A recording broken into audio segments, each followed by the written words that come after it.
The woman did not knock. She stood at the open door of the parish office with her coat still buttoned, and she said the same sentence twice before she sat down. It comes at night. It waits until the house is asleep, and then it comes. She was not crying. That was the first thing I noticed. People who are merely frightened cry. She had moved past fear into something flatter, the look of someone who has stopped expecting to be believed. Her hands were folded in her lap, very still, the way you hold your hands when you are trying not to shake. I have sat across from that look more times than I can count. A wooden chair, a desk with a green blotter worn pale in the middle, a crucifix on the wall behind me, and a person who has rehearsed in the car what they are about to tell a priest, certain he will smile gently and recommend a doctor. I did not smile. I poured her a glass of water she did not touch. I asked her to tell me when it began. She told me about her son. He was 9. He had started sleeping in the hallway, on the floor, pressed against the baseboard outside her bedroom because he said the thing did not like the hallway. She had carried him back to his own bed 40, 50 nights in a row, and every morning the same. The boy on the floor in the gray light, a blanket dragged off his bed and twisted around him, the door of his room standing open behind him, and a cold in that room that no thermostat in the house could touch. She had bought him a nightlight. He unplugged it. He said the man in the corner did not mind the light. The light only meant he could see the man better, and he would rather not. I asked her gently the questions a careful priest is bound to ask first. Had the boy seen anything frightening, a film, a thing online? Had there been a death in the family, a trauma, anything a child's mind might be turning over in the dark? Had a doctor looked at him? She had thought of all of it before me. The pediatrician found a healthy boy. The therapist found a sad one, a child of a divorce, and gave the cold room and the voice in the corner the name Night Terrors and sent them home with a pamphlet. I am not against doctors. I send people to them constantly. But a night terror does not lower the temperature of a room by 10 degrees, and it does not speak Latin cadences through the mouth of a child who has never heard them.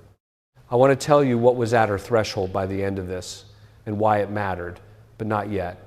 First, you need to understand who is telling you this, and you need to meet the rest of the night she described. My name is Chad Ripperger. I am a Catholic priest. I hold doctorates in philosophy and in theology, and I was trained formally and under obedience in the ministry of exorcism and deliverance. I am a Thomist, which means I read the world through the mind of Thomas Aquinas, who died in 1274 and who has not been improved upon. I did not go looking for this work. No sane priest does. You are assigned it the way a man is assigned to carry something heavy up a long flight of stairs, and you carry it because someone must, and because the people at the top of the stairs cannot carry it themselves. For 40 years I have heard confessions, anointed the dying, said the Mass in Latin and in English, buried people I baptized, and sat in rooms like that office with men and women the world had already filed away and forgotten. I am going to tell you about one of them. The case I am about to describe is a composite. I have drawn the woman, the boy, the house, and the months that followed from patterns I have watched repeat across dozens of families, because the particulars belong to real people, and frightened children, most of all, deserve to be left alone. The shape of it is true. The shape of it is always true. Stay with me for the whole of it, because the part you came for, the thing at the door, only makes sense once you have stood in that hallway with me. So, the hallway, she came back a second time, then a third. Each visit she gave me more, the way people do once a priest has not flinched, once they understand he is not going to laugh and he is not going to run. The boy had begun to wake at the same hour, between 3 and 4 in the morning, never earlier, never later. He would sit up with his eyes open and say, there was a man in the corner of his room who told him things. When she asked what the man said, the boy would not repeat it to her. He would only repeat it to the wall in a low voice, facing the corner, his back to the door. And one night she stood in that doorway and heard her 9-year-old speaking in a register that was not a child's. The cadence was wrong. The words were too long for him. Slow, patient, old. I asked about the house. An ordinary house, she said. a few decades old, vinyl siding, a maple in the yard, nothing dramatic in its history that she knew of. I asked about the family. A practicing Catholic, she told me, more or less. They went to Mass on the big days, Christmas and Easter and a funeral here and there. The boy had been baptized as an infant. He had not yet made his first communion. There had been, she admitted, when I pressed, a period after her divorce, when the faith went quiet in the home, when no one prayed at the table, when the holy water font by the front door dried up and was never refilled, and a small statue of Our Lady was wrapped in newspaper and put in a box in the garage because it reminded her of the marriage. None of these are crimes. I want to be clear about that. None of them by itself sent anything into that house. But I have learned to ask, because the enemy is a lawyer, and a lawyer reads the contract for the one clause everyone else has forgotten is there. I asked to see the boy, not to perform anything, not to pray over him, not yet, to sit with him. He was small for 9, with the wary stillness of a child who has learned that the adults around him cannot help, that telling them only makes them afraid, and that their fear is one more thing he has to carry. He answered my questions politely. He liked soccer. He had a dog once. He missed his father. And when I asked him about the man in the corner, his face did a thing I have seen perhaps 40 times in my life and have never once gotten used to. It went smooth. Every muscle in a child's face that makes it a child's face, the readiness to laugh, the quickness, the way a 9-year-old cannot keep still in a chair, all of it drained out at once. And what looked back at me across that small kitchen table was flat. The eyes did not track me the way a person's eyes track another person. They settled on me the way a thing in tall grass settles on something it is deciding about. There was a smell, faint, underneath, the smell of toast and dish soap, an ordinary kitchen, the smell of something organic that has begun to turn sweetish, wrong, and it was gone the moment I noticed it, the way these things are always gone the moment you notice them. And the boy said, in that low and unhurried voice that did not belong to him, that I should not have come. The clock on the wall ticked. His mother had her hand over her mouth. The refrigerator behind us hummed, and then, oddly, went quiet. And then the boy was a boy again, blinking, rubbing one eye with the back of his hand, asking if he could go play, with no memory at all of what his own mouth had just done. He slid down off the chair and went to find his toys, and his mother and I sat there in a kitchen that was suddenly too cold for the time of year, and neither of us said anything for a while.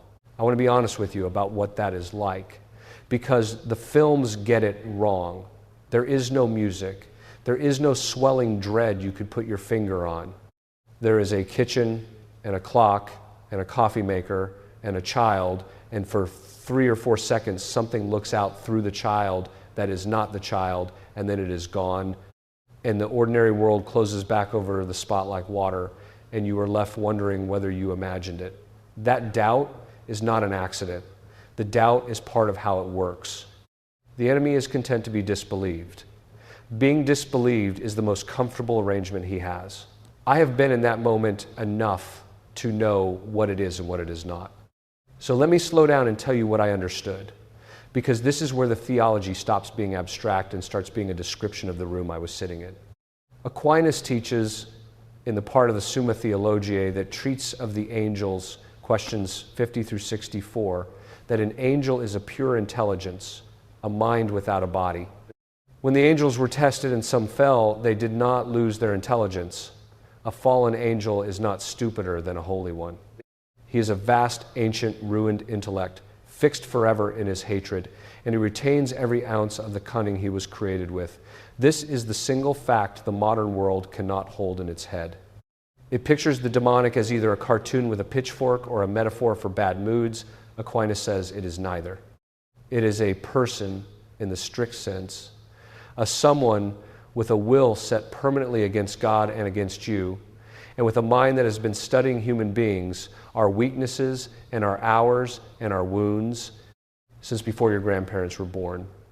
When Scripture says the enemy prowls like a roaring lion looking for someone to devour, that is 1 Peter chapter 5, verse 8. The word is prowls.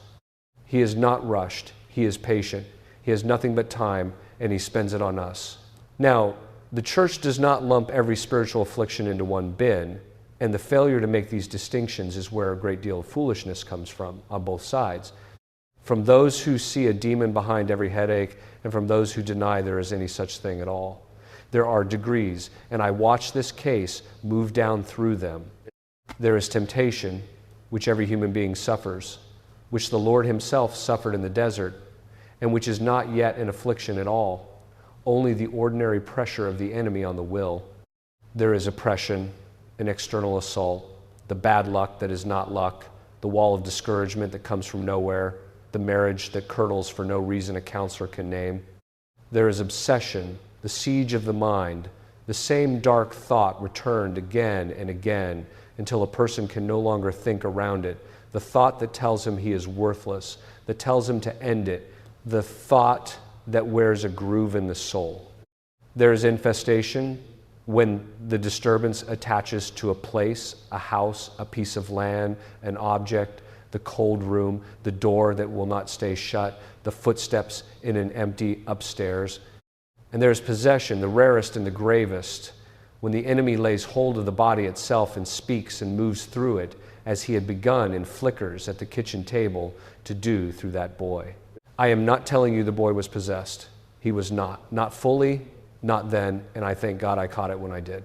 What I saw was a child under siege from the outside who had begun in the small hours with the door open to let something speak. And the door had been opened. In the ordinary, undramatic way, these doors are almost always opened. Not by a Ouija board in the basement, not by a curse, by an absence. By a baptized child left without the sacraments, in a home where grace had gone quiet, where the holy water dried up and Our Lady went into a box in the garage, and no one over the threshold said the name of God out loud anymore. The enemy does not need an invitation written in blood.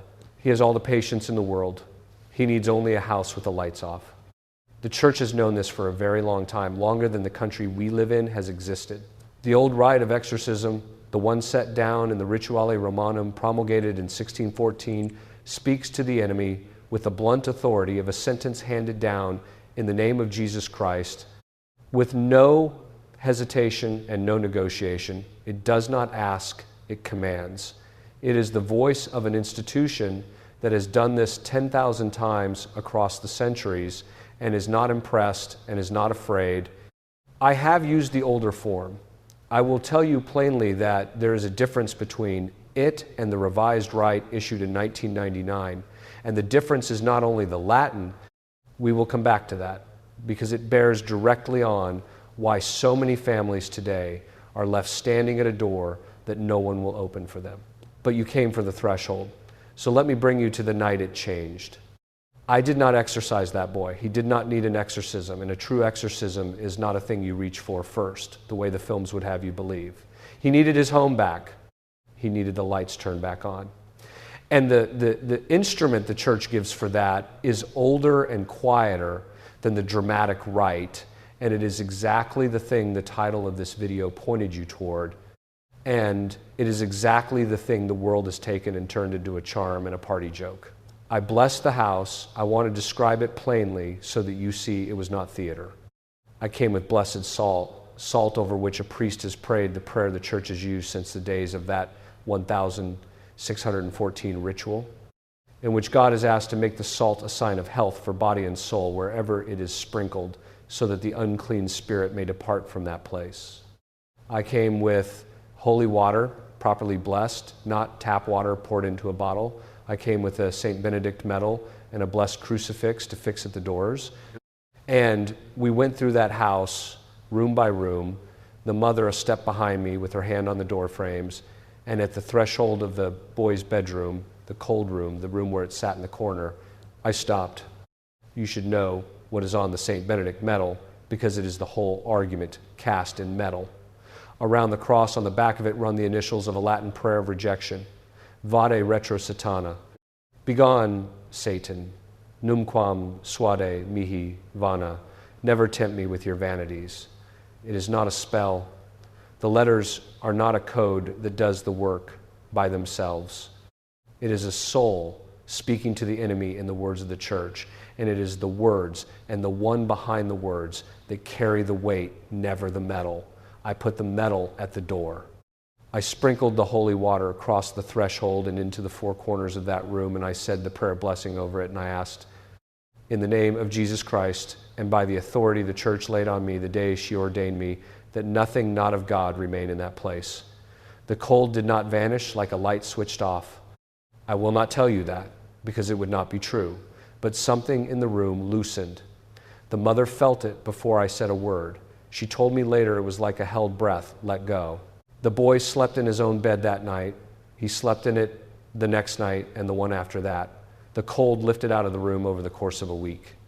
The mother told me, when I saw her some weeks later, that the man in the corner had not come back, that her son no longer woke at the same dead hour, and that he had begun, for the first time in his short life, to ask her on his own to take him to Mass. Now, I have to be careful with you, more careful here than anywhere else in this hour, because this is the exact place where everything I have said becomes a lie if I let it. I am not telling you that a piece of blessed metal nailed to a door frame is a force field. I am not telling you that the salt is a chemical that demons physically cannot step over, that you can buy these objects online, arrange them at your threshold like a burglar alarm, go on living however you please, and then sleep safe behind a wall of stuff. That is not the Catholic faith.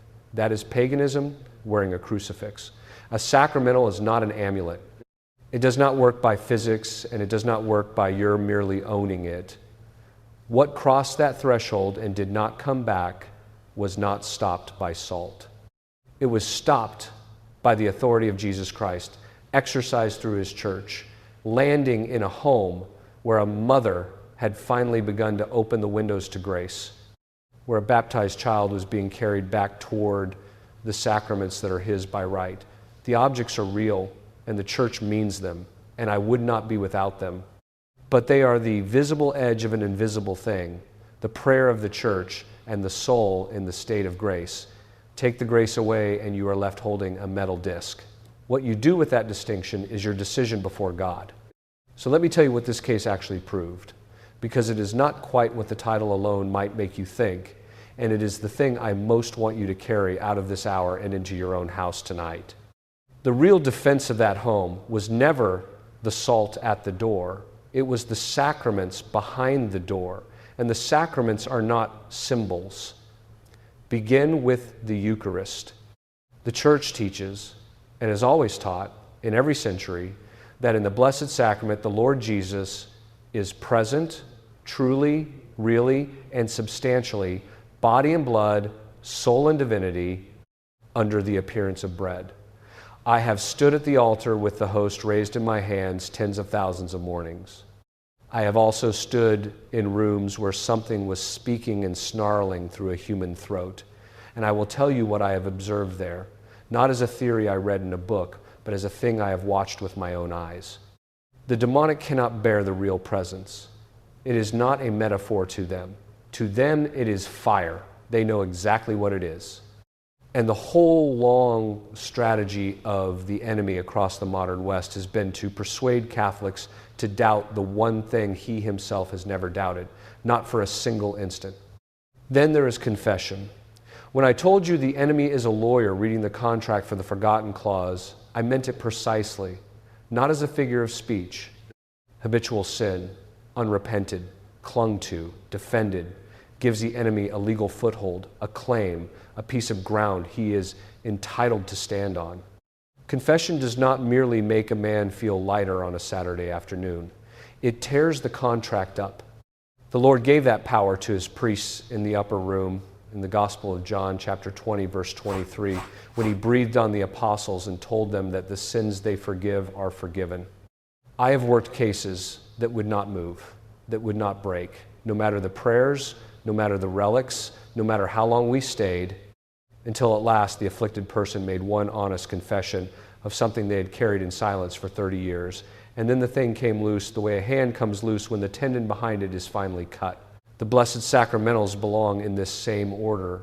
And now, having seen the rest, you can hold them rightly. The holy water, the blessed salt, the saint, Benedict metal, the Blessed Crucifix, the brown scapular, the rosary. They are not magic. They are the church praying over ordinary matter, and they dispose grace to a soul that is already open to receive it. And the rosary, which the world dismisses as a string of beads for old women muttering in the back of an empty church, is in truth one of the oldest weapons the saints have carried into this fight, because it sets the whole life of Christ in front of the mind, one mystery at a time, and it places his mother squarely between the soul and the lion. None of this does anything for a soul that has bolted the door against grace and pocketed the key. All of it does everything for a soul that has opened that door, even a crack. That is the entire mechanism. There is no other one, and there never was. You may be asking why this is happening now. Why a 9-year-old in an ordinary house in a country that still has a church on every other corner should be sitting up between 3 and 4 in the morning, speaking to a corner of his bedroom in a voice that is not his. I have given my life to this question, and I will give you the answer I have arrived at, and I will warn you that it is not a comfortable one. The infrastructure of protection has been dismantled. For most of the church's history, a Catholic child grew up inside a set of walls he never even had to notice were there. He was baptized as an infant. He was catechized by people who themselves actually believed what they were teaching him. He was brought to confession young and brought often. He learned the faith at a kitchen table where it was not merely discussed but lived, where his grandmother prayed the rosary and meant it. He was surrounded by a parish and an extended family that all held the same things to be true and held them firmly. Those walls are mostly gone now, and they did not erode slowly over centuries. They came down fast inside a single human lifetime. After the Second Vatican Council, which sat from 1962 to 1965, a great deal that was good was rightly kept. And a great deal that was load-bearing was quietly thrown out by people who should have known better. Catechesis in many places collapsed into felt banners and warm feelings and very little doctrine. 2 entire generations were raised barely knowing what their own church actually teaches. And you can measure the wreckage. In a major survey published in 2019, a large share of self-identified Catholics in the United States said they believe the Eucharist is only a symbol, only a sign, and not the Lord himself. Read that again and sit with it. The enemy could not have drafted a more useful outcome if he had commissioned the study himself. The confessional lines emptied at the same time. Where a Saturday afternoon once meant a long, shuffling line of people waiting to unburden their souls before Sunday, you can now walk into parish after parish where almost no one comes at all, where the contract that confession would have torn up goes unread for years at a stretch.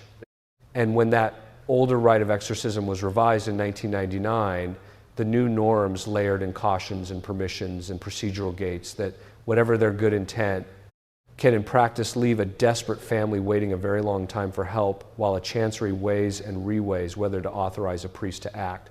I am not attacking the church. The church is my mother, and I would lay down my life for her without a second thought. I am telling you only what the plain data and the bare calendar show about one particular stretch of decades that we have all just lived through. And then the family itself was taken apart deliberately and by law. When no-fault divorce was signed into law in California in 1969, and then spread state by state across the whole country in the years that followed. The household, which is the first wall and the oldest wall of all, was made dissolvable at the will of either party. The boy in that hallway was a child of a broken home. Not because his mother was a wicked woman, she was not. She was a wounded one. But because the wall that was supposed to stand unbroken around him had been built by the age he was born into, with a gate in it, and everyone had been told for years that they were perfectly free to walk through that gate whenever they pleased. So here is the second thing I have to say to you very carefully, and I will not soften it into a slogan. I am not telling you that the demonic is the cause of your divorce, or of your child's nightmares, or of your own black hours at 3 in the morning. I am not telling you that behind every difficulty in your life, there stands a fallen angel pulling on a string. I do not believe that. And in 40 years, I have not seen that. Most human suffering is the ordinary suffering of a fallen world. Most of it has natural causes and natural remedies. A good physician, a faithful friend, and a full night of sleep are sometimes the whole of what a struggling person actually needs, and to tell them otherwise is its own kind of cruelty. What I am telling you, and what I will stand behind, is that the walls that once stood between ordinary families and the enemy have been pulled down, plank by plank, in living memory, and that the enemy, who is patient and ancient and intelligent, and has nothing in all the world but time, has noticed that they are down. What you choose to do with that is between you and God. Let me be practical with you now, because I did not come here to frighten you and then leave you standing alone in the dark. Here's what I would have you actually do, and not someday, not when it is convenient. This week, go to confession. This week, not next month, not after Lent, not when you feel ready. Make it a real confession, the kind where you finally say out loud the one thing you have been carefully steering around for years. If the enemy has any foothold at all in your life, it is standing on unconfessed sin, and confession is the one thing that cuts the ground out from beneath it. Receive the Eucharist worthily. Be in the state of grace when you walk up that aisle, which is the whole reason confession comes first. The Lord you receive there is the same Lord the enemy cannot endure. Do not treat him as a symbol. He is not one. Bless your home. Obtain holy water that has actually been blessed by a priest, and a blessed crucifix for your wall, and an image of Our Lady for your house, and put them up where you can see them. Ask a priest to come and bless the home itself, and many of them will if you only ask.